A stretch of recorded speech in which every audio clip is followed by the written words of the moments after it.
Bonjour les élèves, alors ici nous allons travailler encore une fois sur le calcul littéral. Nous devons nous entraîner sur ça parce que ce calcul littéral sera réutilisé pendant toutes les années qui vont suivre. Il faut donc bien dominer les règles de base du calcul littéral. Donc je vous encourage vivement à refaire ces exercices tranquillement avec un papier et un crayon, quitte à venir à le faire ça en plusieurs fois. Puis quand vous serez sûr de vous, vous suivez la correction de chacun de ces exercices. Attention, si vous commettez des erreurs, c'est qu'il y a un certain nombre d'éléments qui ne sont pas acquis. Il faudra donc y revenir de manière à bien maîtriser l'ensemble des règles du calcul littéral. L'objectif est de ne commettre aucune erreur. On va commencer par le premier exercice. Donc je vous laisse le faire et on se retrouve pour la correction. Bien, alors allons-y pour le grand A. Donc il s'agit de simplifier, de calculer au maximum les expressions. Alors d'abord, dans chacune de ces expressions, il faut comprendre la grammaire de cette phrase mathématique, c'est-à-dire dans l'expression qui est là, quels sont les éléments qui sont liés, qui vont ensemble. Ici, nous avons en fait une soustraction qui est l'opération principale et nous soustrayons deux termes, ce sont ces deux-là. D'accord? Donc ça fait un tout, et ça aussi. Et donc grand A, c'est la soustraction du résultat de ça moins le résultat de tout ça. Une fois qu'on a compris ça, nous allons travailler pour chacun de ces termes. 3 fois 5 fois x, ce ne sont que des multiplications. On peut faire 3 fois 5, ce qui fait 15, qui nous donne donc 15 fois x, qui s'écrit avec une écriture simplifiée, 15x. Ensuite, nous avons notre soustraction et nous avons une parenthèse ici. La parenthèse est bien sûr prioritaire. 2 plus 4, ça nous donne 6 fois x qu'on écrit de manière simplifiée, 6x. Une fois que ceci est fait, nous pouvons soustraire ces deux nombres puisque ce sont des x. Donc nous en avons combien? On a 15x ici, c'est-à-dire qu'on a x plus x plus x plus x, on en a 15, et on en enlève 6. Il nous en reste donc 9. Le résultat du grand A est donc 9x. Pour le B, de la même manière, regardons un petit peu. L'opération principale est une addition. Nous avons donc ceci qui va ensemble et cela qui forme le deuxième terme. Nous allons pouvoir donc maintenant essayer de procéder par étapes. Le 4 multiplié par x s'écrit simplement 4x. Nous avons notre addition. X fois 5 fois 2. Il n'y a pas d'ordre dans les multiplications. Quand vous faites 2 fois 3 fois 4, on peut très bien faire 4 fois 3 fois 2, ou 2 fois 3 fois 4, ou 2 fois 4 fois 3, etc. Donc ici, on peut très bien faire 5 fois 2 fois x. Et 5 fois 2, ça fait 10. On se retrouve donc à 10 fois x, qu'on écrit avec la notation simplifiée, 10x. Ce sont des x pour les deux termes, donc on peut parfaitement les ajouter. Combien y en a-t-il au total? Il y en a 4 plus 10, il y a donc 14x au total. Pour mon expression C, alors là, l'expression est un petit peu plus compliquée. Nous avons ici une addition, une autre addition, et enfin une troisième addition. Nous avons donc 4 termes, c'est-à-dire que tout cela vont ensemble, tout cela aussi, cela également, et enfin un quatrième morceau ici. On va procéder morceau par morceau. 2 fois x fois 5, c'est la même chose que tout à l'heure dans le B. On peut faire 2 fois 5 fois x, et 2 fois 5, ça fait 10 fois x, cela s'écrit 10x. Notre addition. Ensuite, 2 fois 3 fois x fois x. 2 fois 3, on peut le calculer, cela fait 6. Mais x fois x, on a une notation simplifiée de ça, c'est x au carré. Donc 6 fois x au carré, ça donne 6x carré. Une addition. 5 fois x fois 2 fois x, on peut aussi le lire 5 fois 2 fois x fois x. 5 fois 2, cela fait 10. X fois x, cela fait x au carré. Donc 10 fois x au carré s'écrit 10x au carré. Et enfin, plus 3 fois x s'écrit simplifié 3x. Attention ici, nous avons deux familles. Nous avons les x au carré et les x. Alors, les x au carré, tout d'abord, combien y en a-t-il? Il y en a 6 ici, plus 10 ici, donc au total, j'ai 16 x au carré. Pour les x, j'en ai ici 10, et j'en ajoute 3, ce qui au total m'en fait 13. Je ne peux pas aller plus loin parce que x au carré et x ne sont pas les mêmes nombres. Si je prends par exemple le nombre 4, 4 au carré ça fait 16, qui n'est pas du tout le même nombre que 4. Donc vous vous arrêtez ici, on ne peut pas simplifier davantage et faire d'autres calculs dans cette expression. Pour le D, regardons encore comment elle est construite. Nous avons donc une addition ici, une autre addition ici, une soustraction. On a donc un élément ici, un autre terme ici, un troisième terme ici et un dernier terme ici. Alors, ce qui nous donne 4, je ne peux rien faire. 3 fois x s'écrit simplement 3x plus 5 moins x. On n'a plus qu'à réunir par même famille. Qu'est-ce qui va ensemble? Mais 3x moins x, cela me fait 3x moins x, il m'en reste donc 2, puisque j'en ai 3 moins 1. Et puis les nombres qu'on va appeler sans x, le 4 plus 5, qui bien sûr va nous faire 9, donc plus 9. Je ne peux pas aller plus loin, puisque les x, je ne les connais pas, je ne peux pas ajouter 2x et 9. Voici pour le premier exercice. Bien, alors allons-y pour le deuxième exercice. Alors, il faut bien lire l'énoncé. Il s'agit ici de simplifier, de développer, de réduire au maximum les expressions qui sont proposées. Attention, il y a un mot très important qui est le mot développer ici. Qu'est-ce que cela signifie? Alors, développer, nous avons vu dans la leçon cette propriété. Voilà quelle était donc A, B et K sont des nombres. On avait K fois entre parenthèses A plus B, on dit K facteur de A plus B, était égal à K fois A plus K fois B. On a une deuxième propriété très similaire qui est K facteur de A moins B cette fois-ci, bien moins, qui vaut K fois A moins K fois B. Donc ces deux propriétés sont des propriétés de développement. Nous avions une multiplication ici comme propriété principale, et cette multiplication est devenue une addition. Ici, nous avions une multiplication qu'on va transformer en une soustraction. Alors, nous allons devoir utiliser tout ça. Dans un premier temps, pour le grand A, je vous propose... pardon, je vais pas mettre de couleur. Je vous propose d'abord de simplifier l'écriture.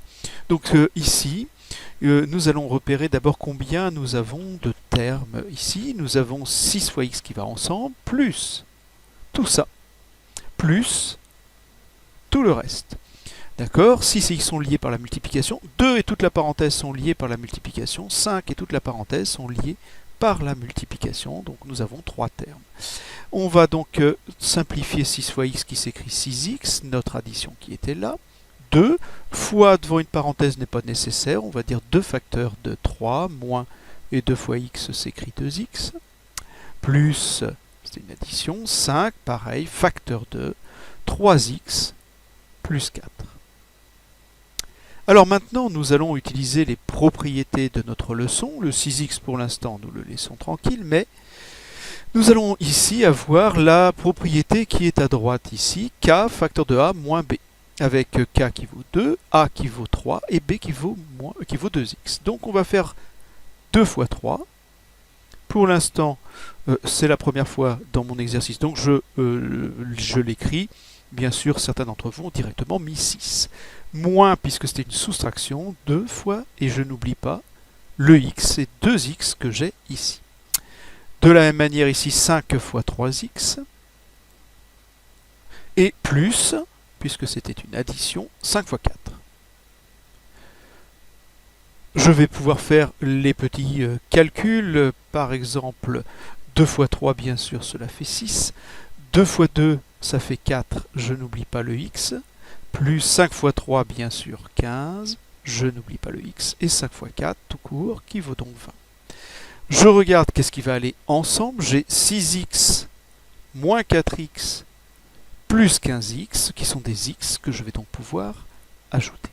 6x moins 4x, il en reste donc 2, 6 moins 4, il m'en reste 2, et j'en ajoute encore 15, au total, je vais en avoir donc 17x. Il me reste mon 6 et mon 20, 6 et 20, ben ça fait bien sûr 26, donc plus 26, je ne peux rien faire de plus. Voilà pour l'expression du A. Pour le B, de la même manière, je vais regarder un petit peu quels sont les différents termes de mon addition. Donc tout ça va ensemble, puisque c'est lié par une multiplication, tout cela également, et enfin tout cela. Alors je vais réutiliser les propriétés que je viens de citer là-haut. 7 facteur de 2x plus 4, je vais donc faire 7 fois 2x. Allez, on prend un petit peu d'habitude, ça nous fait 7 fois 2, 14x. C'est une addition, donc plus, et 7 fois 4, 28. Plus 5 fois 4, ce qui fait directement 20, mais attention ici, moins. 5 fois 2, 10, attention, j'avais un x, donc 10x. Ici, le 3 est à droite, ce qui ne change rien. X plus 7 fois 3, c'est bien sûr la même chose que 3 facteur de x plus 7. L'ordre d'une multiplication n'a pas d'importance. Je vais donc faire 3 fois mon x, ce qui me fait 3x, c'était une addition, donc plus 3x. Encore une addition, 3 fois 7, 21. Enfin, je vais réunir ceux qui vont ensemble, j'ai donc 14x, moins 10x, plus 3x. Cela me fait donc 14x moins 10x, j'en ai 14 moins 10, il m'en reste donc 4. J'en ajoute encore 3, ce qui me fait 7x. Et j'ai les nombres qui n'ont pas de x. 28 plus 20 plus encore 21. 28 et 20, ça m'en fait 48. Et plus 21, j'en obtiens donc 69. Pour le C,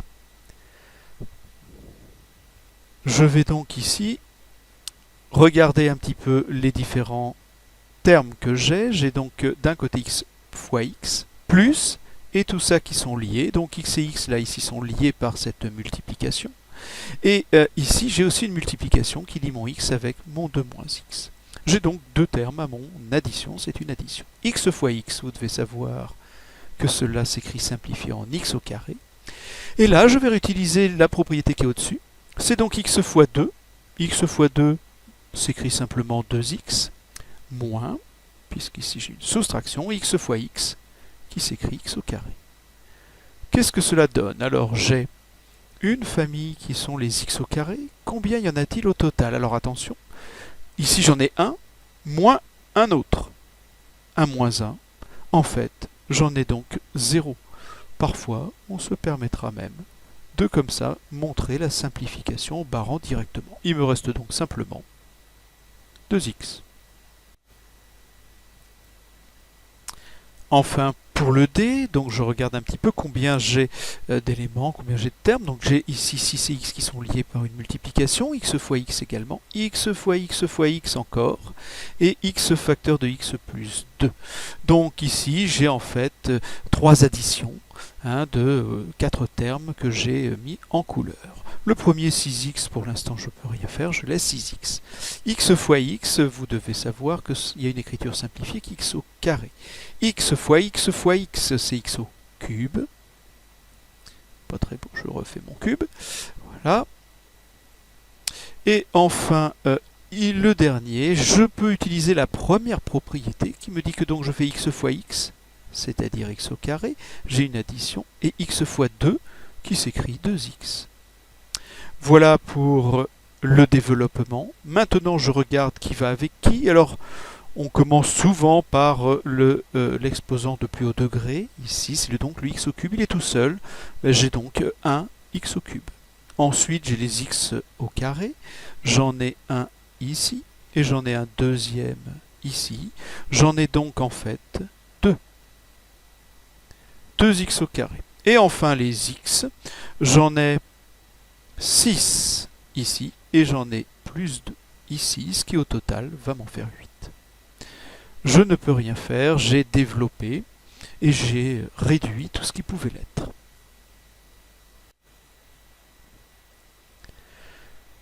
Alors, dans l'exercice 3, il s'agit cette fois-ci de factoriser. Alors évidemment, le mot important ici, c'est factoriser. Qu'est-ce que cela signifie? Factoriser une expression. Là aussi, nous l'avons vu dans notre leçon. Nous avons une expression qui est par exemple comme celle-ci, k fois a plus k fois b. Nous avons ce qu'on appellera un facteur commun qui est k dans les deux termes de notre addition. Et donc, on va pouvoir le mettre en facteur de a plus b, parce qu'ici, nous avons une addition. Si nous avons une deuxième propriété qui est très similaire, qui est celle-ci, qui nous donnera k, facteur de a, moins b. Alors bien sûr, à chaque fois, il faut chercher un facteur commun. Deuxième chose très importante, le signe qui est là, c'est celui qu'on va retrouver ici. Voilà, alors c'est ce que l'on doit faire ici. Il faut donc d'abord chercher combien nous avons de termes ici. Nous avons une soustraction, nous avons donc deux termes, 21x et 14. Alors là, on voit aucun facteur commun. Donc il fallait réfléchir un petit peu, sauf que 21 et 14, si on réfléchit un petit peu, c'est quand même dans la table de 7. Alors pardon, je n'ai pas besoin de mettre du rouge. Donc dans la table de 7, c'est-à-dire que je peux, à la place de 21, écrire 7 fois 3x, et à la place de 14, 7 fois 2. Et là maintenant, je vois apparaître un facteur commun qui est mon 7. Je vais donc pouvoir écrire que a est égal à 7 facteur 2, hein, comme c'est écrit dans les propriétés qui sont là. Ce qui me reste ici, c'est le 3x. L'opération que je dois prendre, qui était donc ici, que je vais mettre ici, ça va être une soustraction. Et il me reste le 2. Je ferme ma parenthèse. Voilà mon résultat, 7 facteurs de 3x moins 2. Je vais effacer un petit peu tout ça et on passe au grand B. Alors dans le B, j'ai 1, 2, 3 termes. Je vois un facteur commun, c'est x. Mais attention, j'ai des x carrés, des x au cube. Alors je crois que pour que ce soit plus clair pour tout le monde, je vais transformer un petit peu les écritures. Je vais les rendre plus... Je ne vais pas les simplifier, c'est-à-dire qu'au lieu de x au carré, je mets 3x fois x.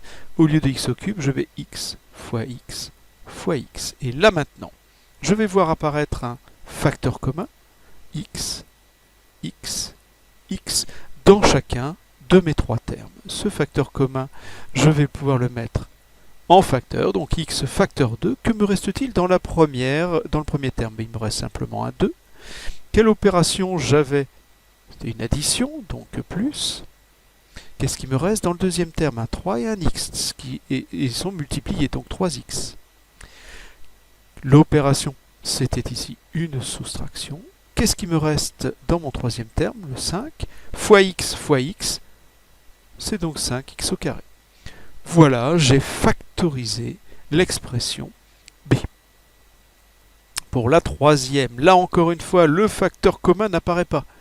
Alors, je vais quand même regarder un petit peu. Alors avec les lettres, ça va être un petit souci, parce que des x, des y et des z, jamais ça va me donner un facteur commun. Par contre, 15, 35 et 25, ça devrait vous parler, puisque bien sûr 15 c'est 5 fois 3, donc je peux écrire au lieu de 15x, 5 fois 3x. 35 c'est 5 fois 7, donc au lieu de 35y, je peux écrire 5 fois 7y. Et 25 c'est bien sûr 5 fois 5. Donc au lieu de 25z, je peux écrire 5 fois 5z. J'ai donc maintenant, dans mes trois éléments, puisque j'en avais trois, 1, 2, 3 termes, j'ai donc bien cette fois-ci un facteur commun qui est le 5. Je prends donc le 5 en facteur commun, facteur 2. Dans le premier, il me reste 3x. L'opération était une soustraction.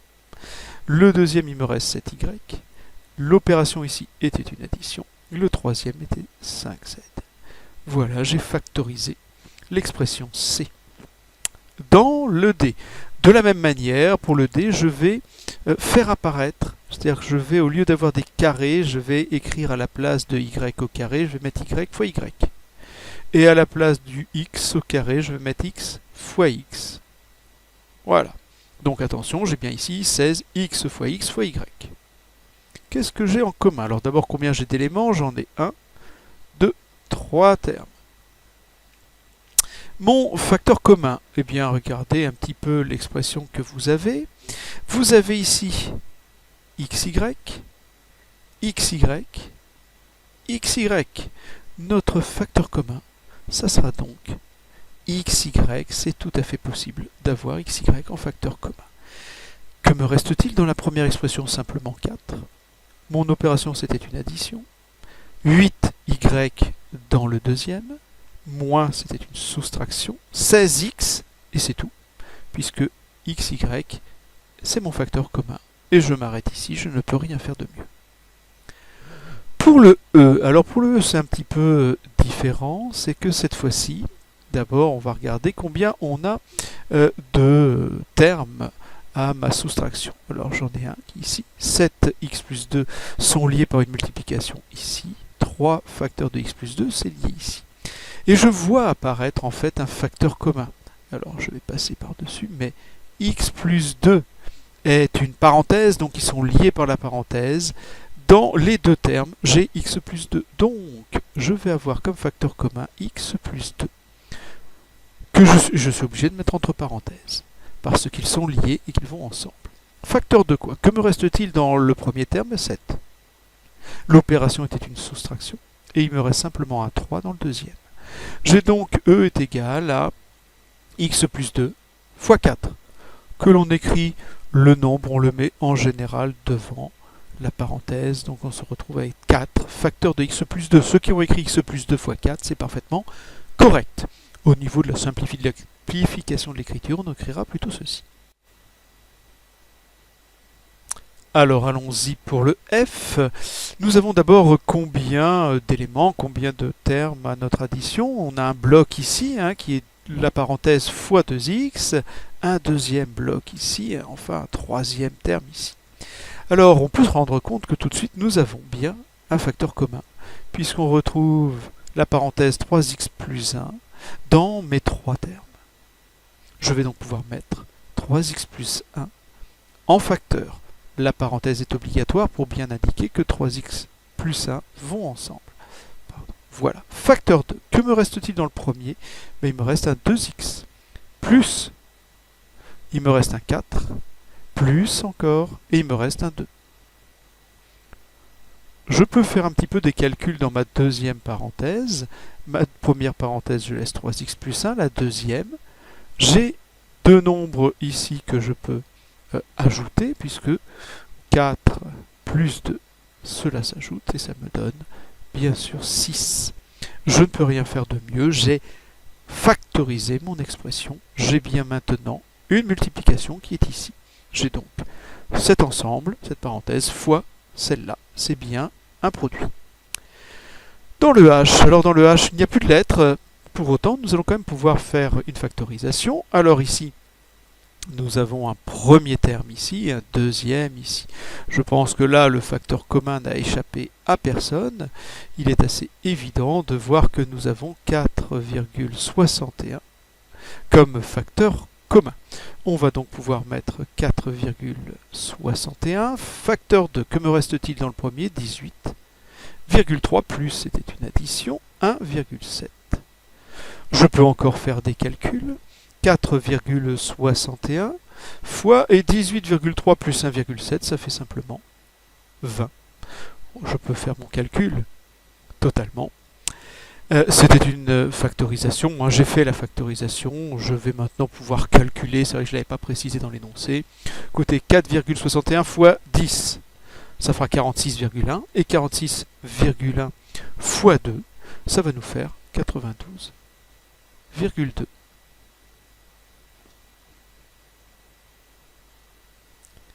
Pour le I, nous avons cette fois-ci 3 termes à notre opération, à notre expression. Le premier, moins le deuxième ici, moins un troisième ici. Nous allons donc devoir chercher un facteur commun qui doit apparaître dans chacun de ces 3 termes. Bon, je crois que tout le monde a vu qu'on avait 12,4, 12,4 et 12,4. On a donc bien 12,4 comme facteur commun. Facteur de quoi? 116,2 qui reste ici, moins, puisque c'était une soustraction, 13,1, moins 3,1. Alors, ceci, on va pouvoir faire un petit peu des calculs dans ma parenthèse. Nous allons pouvoir faire ça. 116,2 moins 13,1, ça fait 103,1. Mais 103,1 moins 3,1, ça fait 100. Alors, ici, c'est factorisé. Je crois qu'on peut aller jusqu'au bout du calcul. Je vous rappelle que pour multiplier par 100, on déplace la virgule de 2 rangs vers la droite. On obtient donc le nombre 1240. Voici pour ce troisième exercice. Mais alors pour l'exercice numéro 4, bon, un exercice très classique, c'est un programme de calcul, on en a déjà fait. On choisit un nombre et on va opérer dessus une succession d'opérations. Alors ici, le nombre que l'on va choisir, on va tout de suite faire du calcul littéral. Donc on va choisir un nombre que l'on va appeler x, et ainsi nous obtiendrons une formule qui nous permettra de calculer directement le résultat de l'ensemble de notre algorithme. Alors le nombre que l'on choisit au départ, on a donc dit que c'était le nombre x.